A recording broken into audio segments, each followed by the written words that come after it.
أعوذ بالله من الشيطان الرجيم. بسم الله الرحمن الرحيم. ألف لام ميم.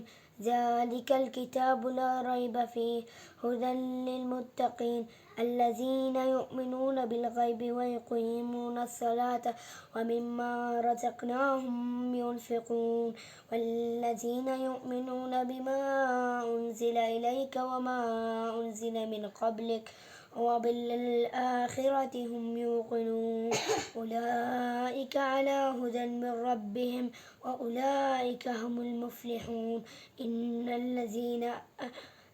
الذين كفروا سواء عليهم أنذرتهم أم لم تنذرهم لا يؤمنون ختم الله على قلوبهم وعلى سمعهم وعلى أبصارهم غشاوة ولهم عذاب عظيم.